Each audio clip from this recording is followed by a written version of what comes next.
If you're looking to launch a book, there are a lot of best practices that you need to really put into play to get the best experience when launching your book. Naturally, I wanted to reach out to a good friend of mine, Julie Broad from Book Launchers, because, she founded a company called Book Launchers, and it just so happens she's getting ready to launch her second book that's covering self-publishing called Self-Promote and Succeed. By the way, you can get yourself a copy or pre-order it right now when you visit my affiliate link at dalelinks.com/Julie.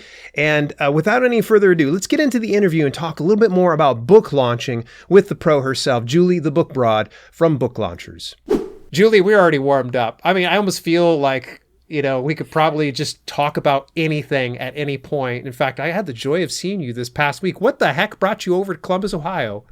I was speaking at a Book Thinkers event, which was preceded. Yes, that's the right word. It preceded the Lewis Howes event. So yeah, it was a fantastic surprise. Well, I knew you were there, but it was a fantastic surprise to see you. Yeah, we got to jib-jab for a while. Heck, I think we went and had lunch, and we practically almost closed out the store there, I think, because we were talking so long. Like, our plates were already cleared. But I think one of the things that you and I had discussed was, of course, something I've got hanging out here on my back shelf, your upcoming book, Self-Promote and Succeed. So I'm real excited about this. This marks your second book covering the world of self-publishing. Am I correct? That is correct. Nice. So I want to kind of talk to you because obviously your whole brand is Book Launchers. You guys are the pros at launching books, obviously with a name like that. So I would love to know, what was the process like for launching your book for your very first one, for Self-Publish and Succeed, versus Self-Promote and Succeed, the more recent one?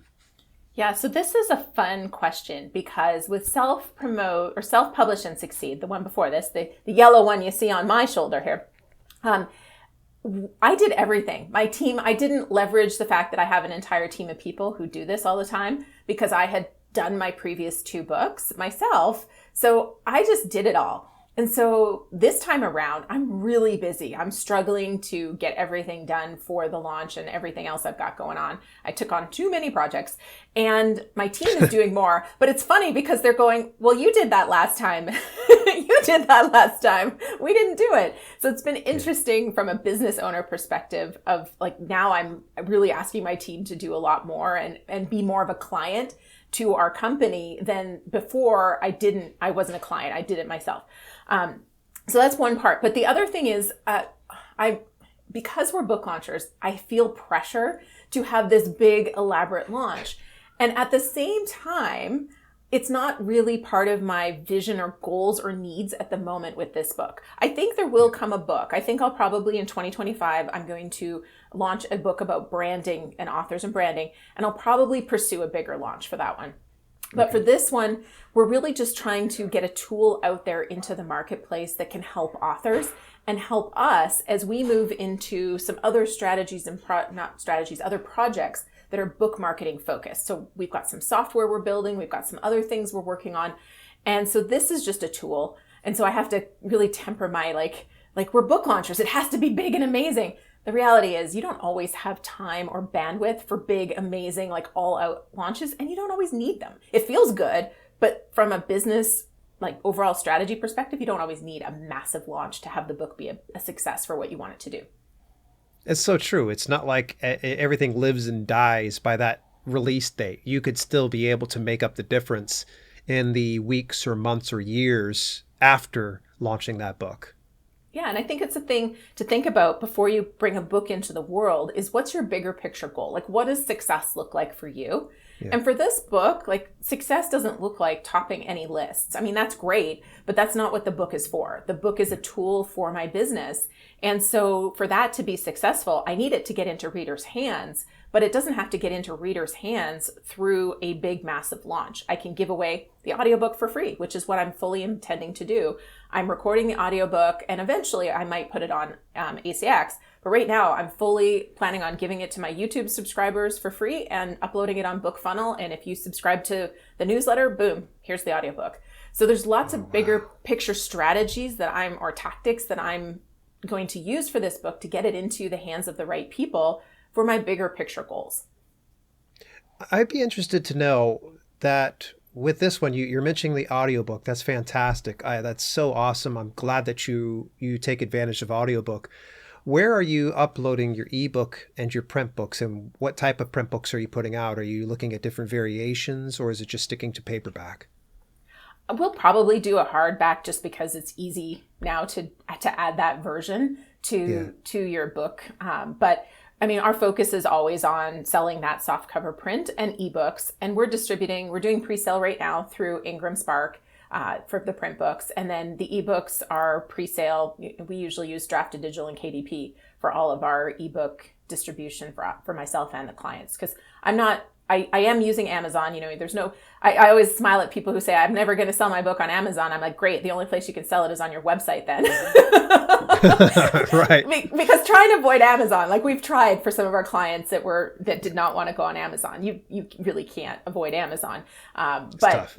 It's really hard. That's a whole conversation unto itself. But so my focus is on the print sales and the ebook sales. Those are going to be on the normal kind of distribution channels. Interesting. I like how you mentioned Drafted Digital, and obviously, I've made it very public. I'm a huge fan of theirs. I have some friends that work over at Drafted Digital, love them. What made you decide to go with Drafted Digital, say, versus going with another aggregate publisher Smashwords would probably be a bad example since Drafted Digital owns them, but maybe like StreetLib or Publish Drive? Yeah, I've always been drawn to Drafted Digital. I feel like they're constantly pursuing, being better, serving the author community. Those are big things in my books. It's kind of like Findaway Voices. On the audiobook side, I feel like Findaway Voices is always trying to do things to expand their reach and support the indie author community. And so for that reason, I support Findaway Voices with my books. Author Republic, my first book went on Author Republic, my first audiobook, just because I was in Canada and I couldn't actually use Findaway Voices at the time. Things have changed since then. But yeah, I love Drafted Digital. They're always innovative. I mean, even buying StreetLib. StreetLib, is that what you said? Sorry. StreetLib, yeah. Yeah, thank you. For a minute, I was thinking Spotify and Findaway. Oh, right. And so it didn't sound right in my head. But yeah, even buying StreetLib and some of the things they're doing, Smashwords, all that stuff, there's just so much innovation in that space. It's exciting. It really is, and it can sometimes be overwhelming. So what I would like to know is you've really it seems like you have put together quite the plan, because you already have the ebook and paperback up. Could you walk me through how did you do that? So obviously we can't get pre-orders on KDP, so there's probably another way. So I'd love to know what your thought process is and how you're able to set up the pre-orders simultaneously. And do you think the audiobook will also be ready in time for that launch and available on the same page? So we use Ingram Spark for print pre-orders. So that's how we have the print book up. And the ebook, I'm pretty sure it was just uploaded through KDP, but I actually don't even know. This is the beauty of having a team. They did that. They made that happen. So my team did that. I don't actually know how that got worked. I do know that an interesting thing happened where they weren't connected to begin with. And so like there was two separate pages where you went to my page or, the Self-Promote and Succeed page, and you would see the print, but you wouldn't see the ebook, but there was a separate page for it. So we had to write KDP or Amazon and get them connected. So, and that happens every once in a while, I think, because I don't know what you think of this. We'll go into the whole theories of what's to come, but we've been seeing a lot of issues with Ingram Spark and pre-orders lately, probably for the last 3 months. I am guessing we're going to see KDP finally offer some sort of print pre-order here pretty soon, because there's been a lot of funky things happening that we didn't used to see with pre-orders. So, anyways, who knows? That's just my slight prediction.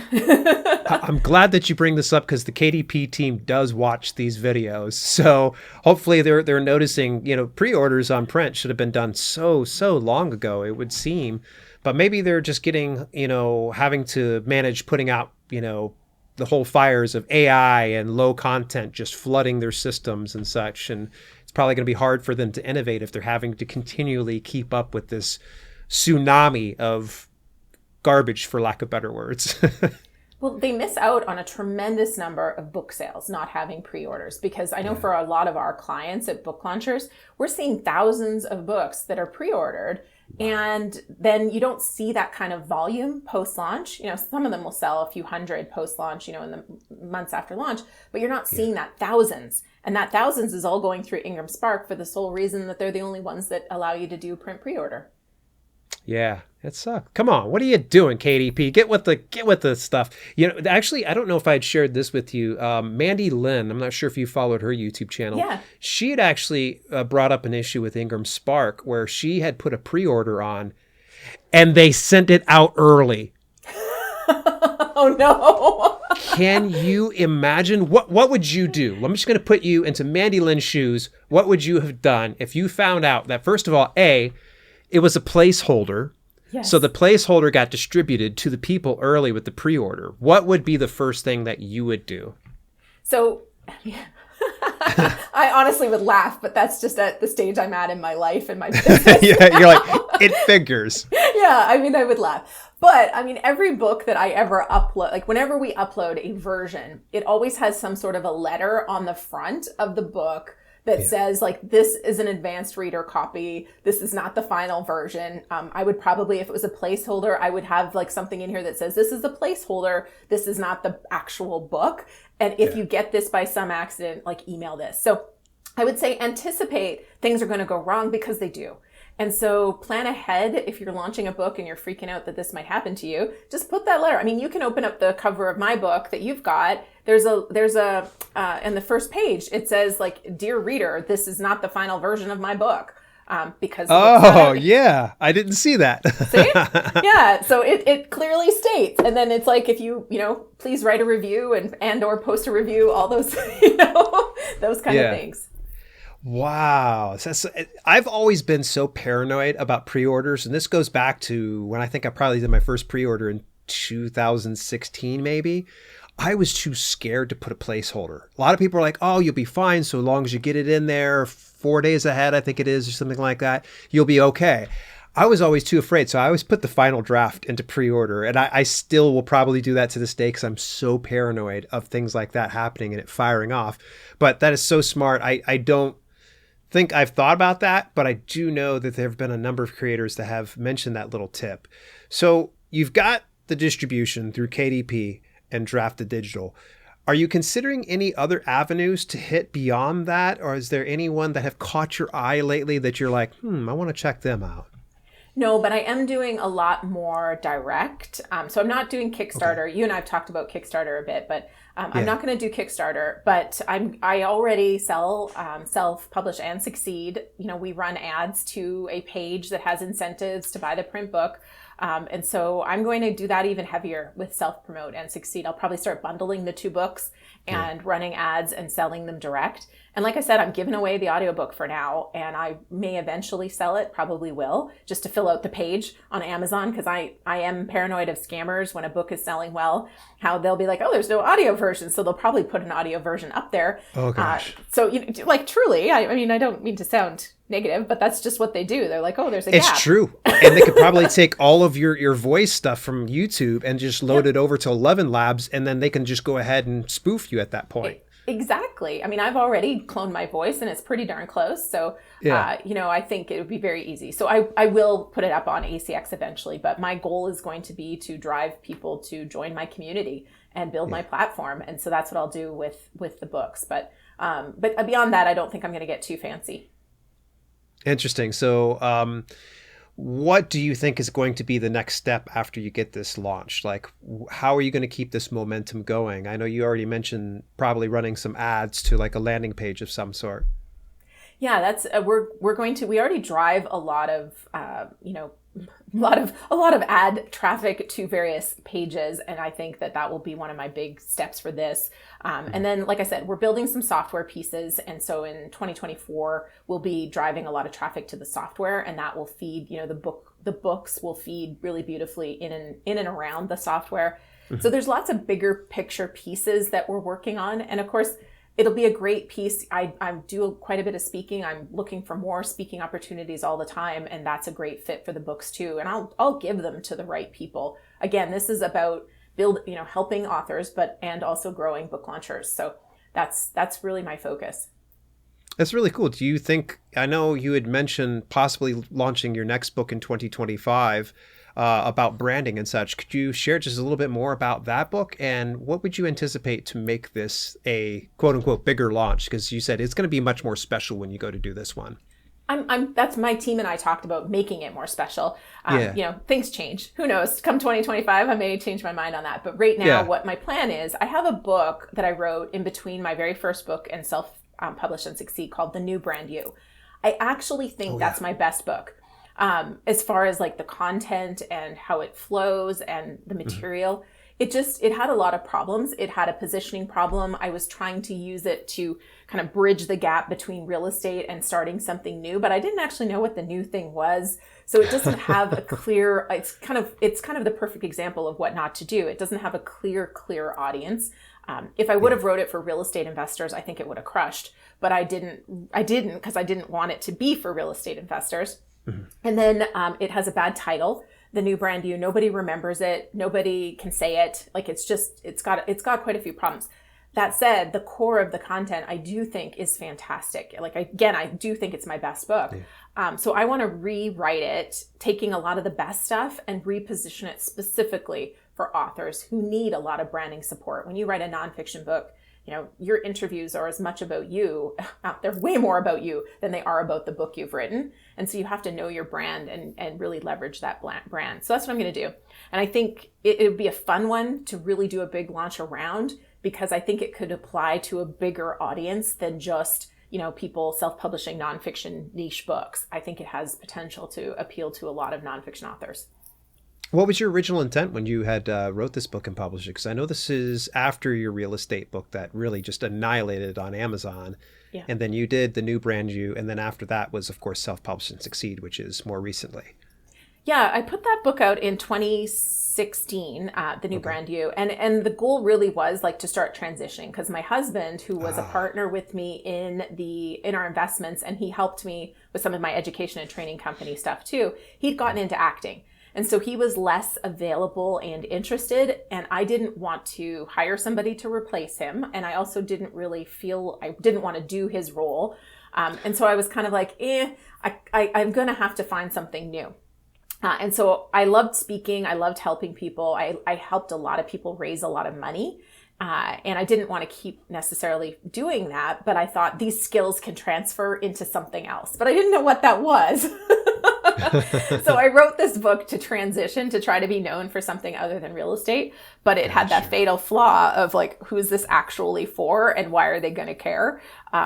And so I did get speaking engagements from it, but it was all people in real estate that wanted me to come and talk. Oh boy, you were like, that's not what I want to do. No. And then I started dreaming up book launchers. Like, who knows, I might have been able to do something further with it, but yeah. I was pregnant at the time and started to dream up book launchers. And so that became my focus, and I stopped promoting that book and shifted completely to the company. At what point did you realize that that book wasn't a good fit, or did you know it immediately upon launching it? About 12 podcast interviews in, because I did a huge podcast tour to promote the book. I think I had 80 interviews in about a 6-month period. And about 12 podcast interviews in, I realized, the title had a really big problem, because people would be holding it in their hands and still call it The Brand New You instead of The New Brand You. Like they'd be reading it and still read it wrong. And then also all the questions tended to go back to real estate, not necessarily the content in the book. The only real great interview that I had that kind of gave me hope was Jeffrey Gitomer. He's like a sales strategy, like he's got some pretty big books. He and his counterpart interviewed me for their podcast, and they thought they'd turned it off, like, you know, at the end of the interview. And he was asking his co-host, he was like, did you actually read that book? And she was like, yeah, I did. And he goes, how was it? And she's like, oh, actually, there was a lot of great stuff in it. And he was like, oh, and then they realized that they were still on live, and so they cut me off. But like that, imagine if they'd said bad things. But oh my gosh! Shout out to the two podcasters. You know, I know how my face would be embarrassed at that point. But so I was like, oh, there's like, you know, Jeffrey Gitomer thinks my book is, his co-host thinks my book has good stuff in it. So I had hope, but I kind of knew at that point that this wasn't going anywhere. Wow, that's tremendous. Well, hey, it's not like us to burn through time like it's nobody's business. It's getting down to the last of the 20 minutes. And I'm going to ask you the same question I'm sure I've asked you before, which is, what kind of advice would you give to any aspiring authors and self-publishers out there? Well, tying it to my book, Self-Promoted Succeed, I would say think about your bigger picture goal. The launch is just one stop on this big, long adventure as an author. So maybe your goal is a big launch, but why? What does success really look like for you? And then think about your strategies and then execute with the tactics that actually get you to the goals that you want for your book. If you mix it up, it's not going to get you where you want to go. You may get book sales, but then you might be wondering why you're not booking speaking engagements or, vice versa. So make sure the tactics and strategy align with your bigger picture goal. You've been listening to the Self-Publishing with Dale podcast. Visit us at selfpublishingwithdale.com for more information on how you can level up your self-publishing business. Also, check out our growing video on demand service, chock full of free and premium content, when you head over to theselfpublishinghub.com. If you enjoyed the show, please consider leaving a review on your preferred podcasting platform. We thank you for tuning in, and we'll see you in the next episode.